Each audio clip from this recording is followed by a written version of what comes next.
Hey, little camper.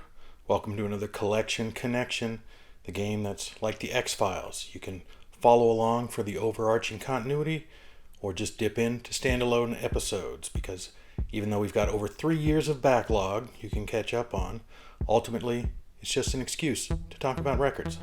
On tap for today, we'll be starting with the 8th record from the B-tier British blues invasion band Savoy Brown, called Hellbound Train from 1972. That's an album out of the collection of my brother Eric, that's Plastic Eric if you're nasty, which he presented on his own channel, the Plastic Soundwave Cult, this past Monday. I've been tasked with finding an unusual facet or quirk that it shares in common with an album in my own collection, because that's how the game is played, and I've done so in the form of the record with Come On Eileen on it, aka Too-Rye-Ay, which is the 1982 sophomore album from Birmingham's own Dexy's Midnight Runners.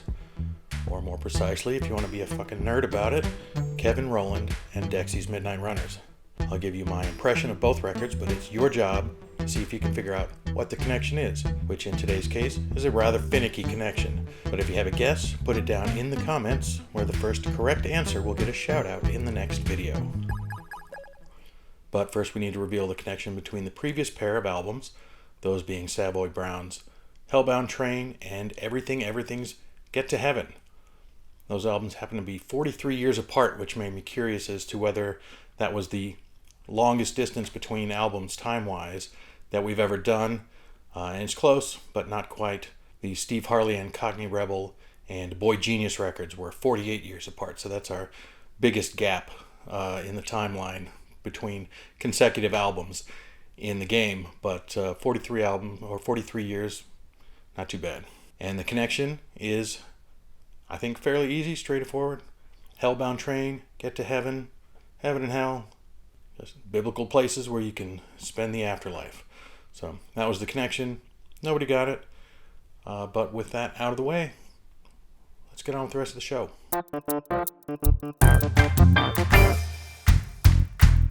Alright, so on the Plastic Soundwave Cult, Eric showed Savoy Brown's Hellbound Train. I only know Savoy Brown in name. They strike me as the name of the sort of band that you would see like collected in cassette on, car washes back in the day, along with your Air Supply and your Seals and Crofts.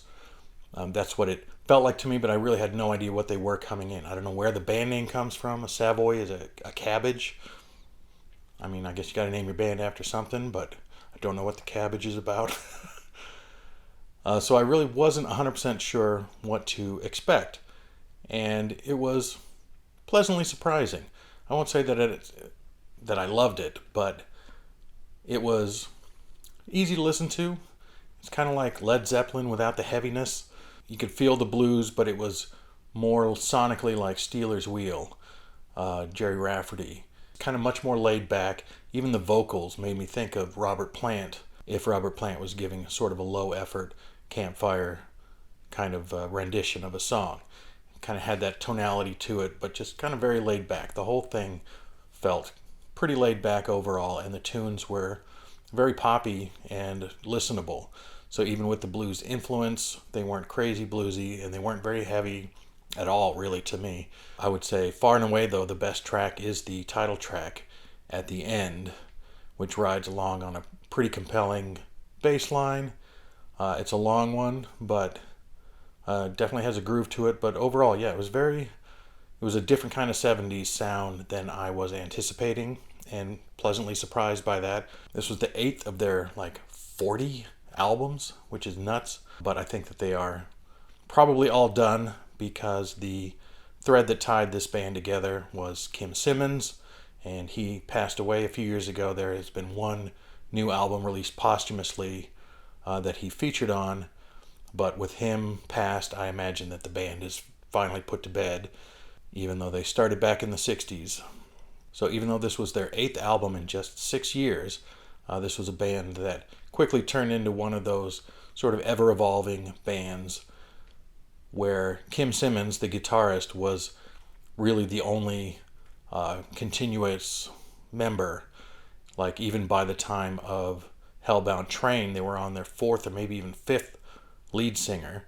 I know Kim Simmons took lead vocals a little bit after this, but even that wasn't permanent. They brought in a different singer. So I imagine it's really tough for a band like that to develop an identity, which may be why they don't seem to have even that one signature hit that if you say Savoy Brown, I can think, oh, I know who that is, much like Dexy's Midnight Runners. So without that strong identity, it's difficult to tell in these 40 albums what they sounded like. This was the first one I ever listened to, and I don't know if it's an evolution from where they started and how they evolved after that over those many, many years that they were doing their thing. But as that single album goes, yeah, I was a little concerned about listening to it, but I need not have been because it was all right. And with that, let's go on to the connection. So I'm connecting 1982's Too-Rye-Ay from Kevin Rowland officially and Dexy's Midnight Runners. It does have Kevin Rowland's name up there on the top separate. So even though this was only their second album, the first album was just Dexy's Midnight Runners. And the story is so interesting that Kevin Rowland really had a vision for the band and kind of was an oppressive kind of dick about it and really sort of dictated the direction, everything that they were going to do, enough so that a lot of the original band members bolted after that first record, and it only left the trombone player, Jim Patterson, and Rowland himself from the first record. But even then, when Kevin Rowland decided that he wanted to feature strings, kind of go in a more Van Morrison specific direction than just sort of a Blue-Eyed Soul revival, which is kind of what the first album was, with a whole horn section. The horn section itself thought, well, shoot, we're going to go do our own thing then. So even though they appeared on the album, by the time the album came back, not even Jim Patterson was in the band anymore.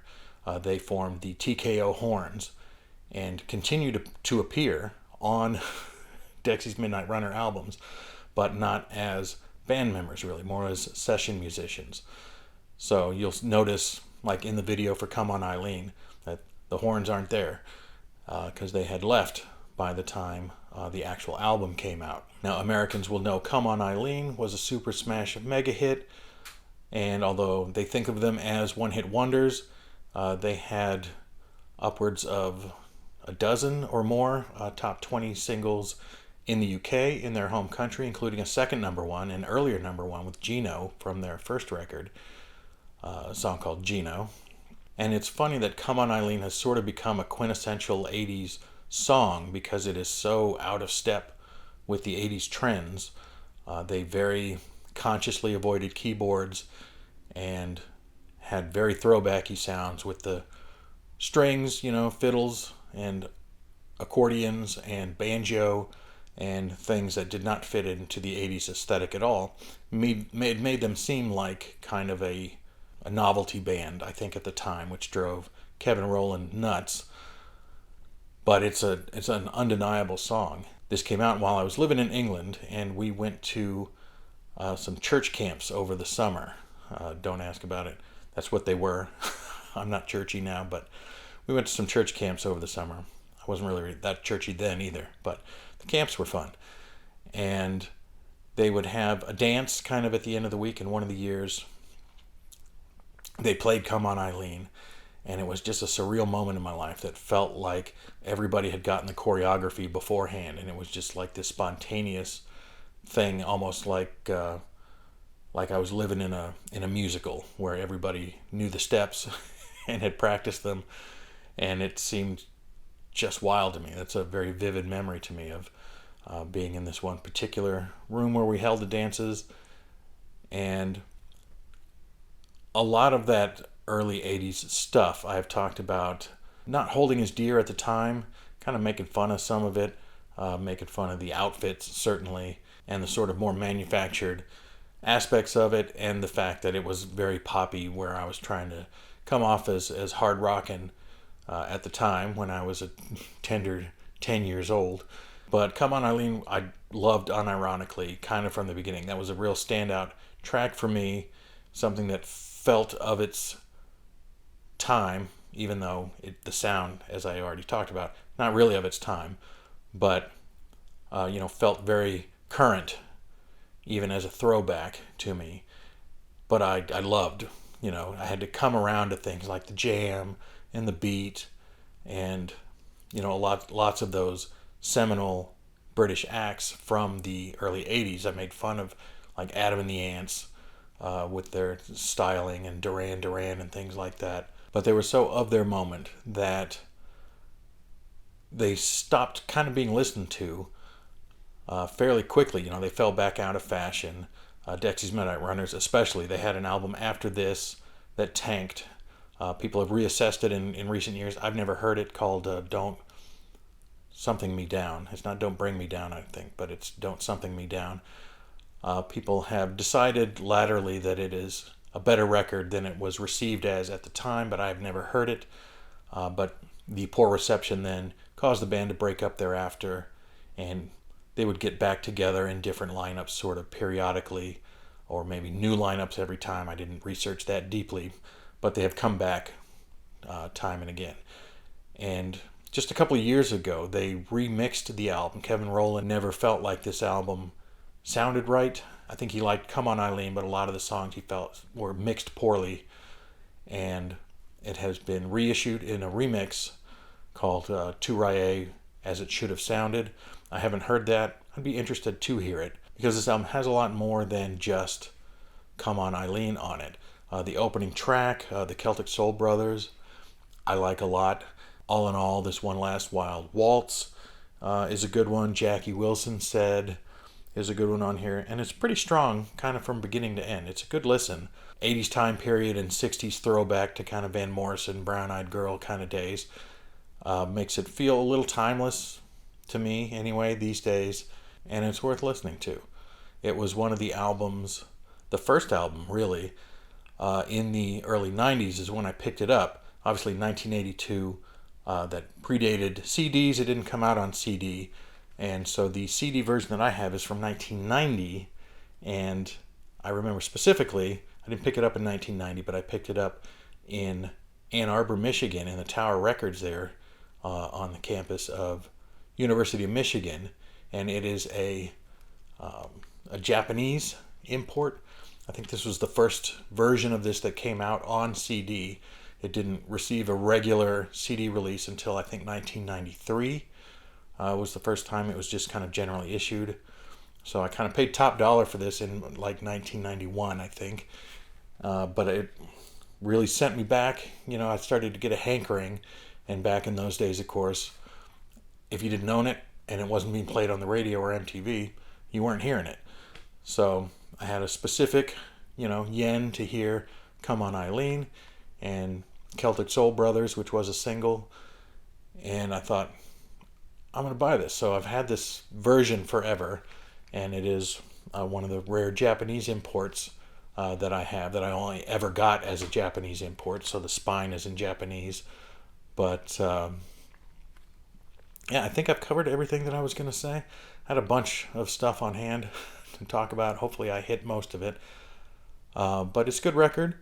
And Eric, then, my brother, will try to connect something from his collection, his music collection, to Too-Rye-Ay from Dexy's Midnight Runners. And he will present that next Monday, so you can look forward to that. And with that, that's all I got. So I thank you for watching. Bye-bye.